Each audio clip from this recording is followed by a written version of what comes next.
felt the weightiness of mountains, its natural stability and assurance of its consistency. I've known the vibrancy and animation of friendship, decades in the making, the stability and assurance of its solid foundation. My soul has grown wiser by experience, seasons, decades, time, endings.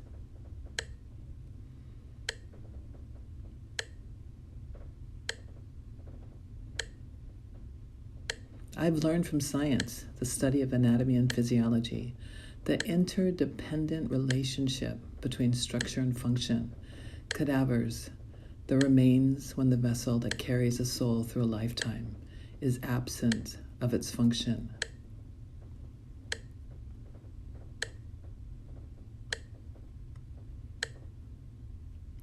Yama, the god of death, arrives before one is prepared.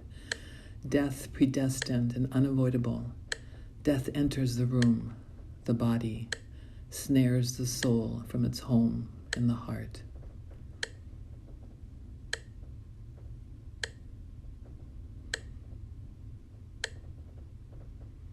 When a lifetime of connection is severed, the transition from the flow of blood, one moment pulsing, the inhalation and exhalation completed, the gradual coldness of the shell.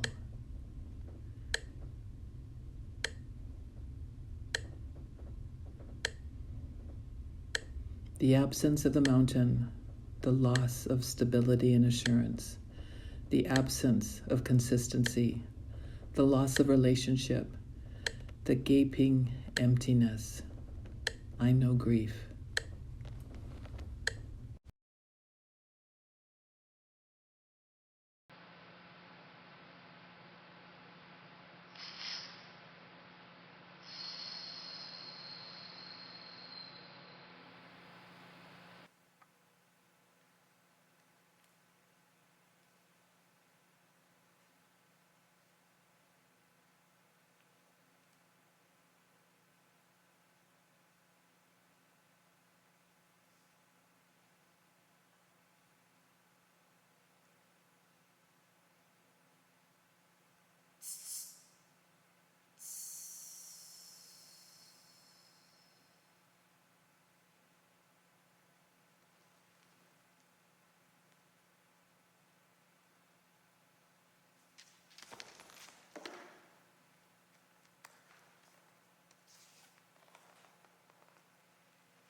sense you're here, watching over me still. Do you long for me to join you? Could I convince you to return? Earthside? Bedside? For early morning porridge? Or bedtime dance routines? Grandma, the burden of missing you is burdensome.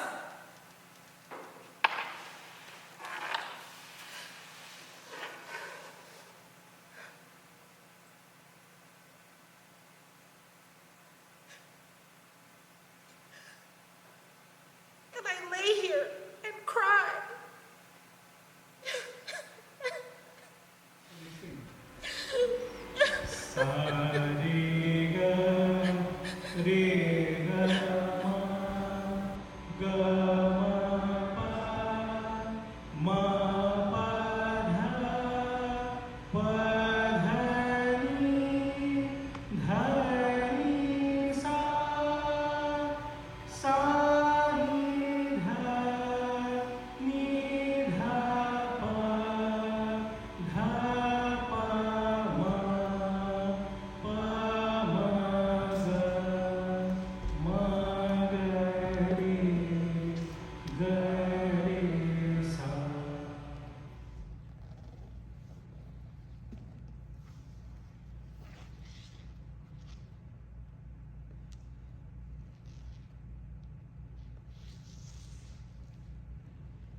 Isn't your own? That is great-grandpa Frederick's trauma. That's the reason why you can't talk to customer service on the phone without crying. Do you know how it feels to break down in therapy because you realize that your inability to communicate emotionally is a result of multiple colonial forces fucking your community into the ground? Sounds crazy. And here I am carrying 3 suitcases full of baggage and feeling like I have to air out and bless my house whenever I got guests. Swear to God.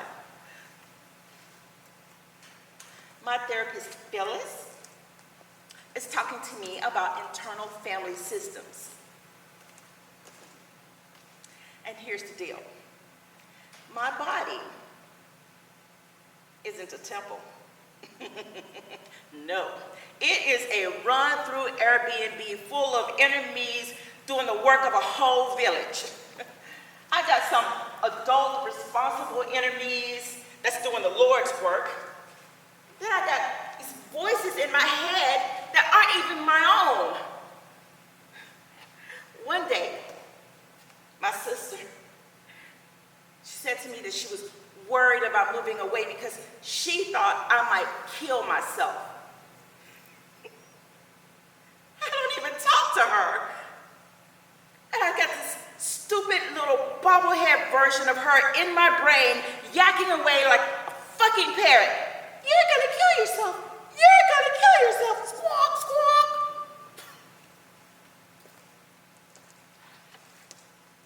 I've always wanted, desired, needed a family. I spent years mourning that I didn't get that from my own, that my reality didn't match that of a perfect family. And of course, many of my family members aren't even doing the work to address their emotions or in internal lives. So now I am left with the emotional work that my lineage has saddled me with. And I'm tired of it. Why do I have to be the curse breaker? Why isn't anyone on this journey with me? Why does me speaking out and telling the truth make me the odd one out? Why couldn't I be born into a functional family, thereby making me a functional adult? You couldn't fix this while you were alive? No? Shoot. Generational trauma, my ass. Shit's for the birds.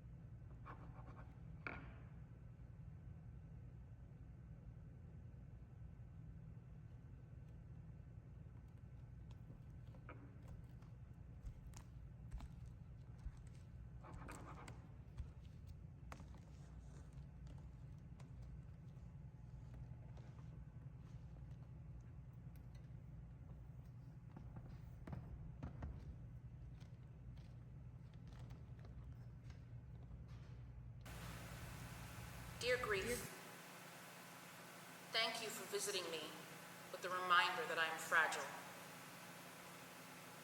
for touching my heart in the most profound ways. I'm sad. You came to visit when I was convinced we had more time.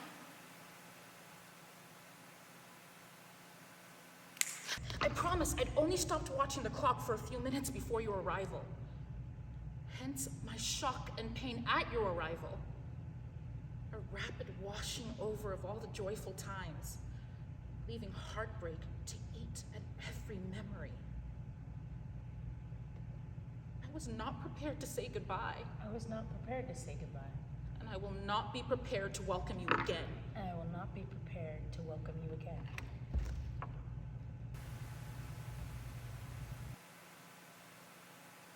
But you leave me no choice.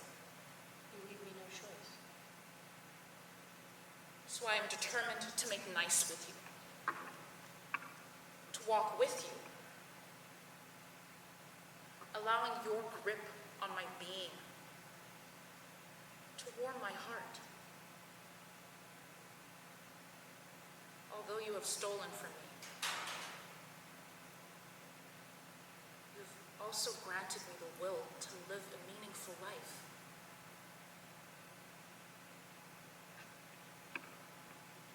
Dear grief, thank you.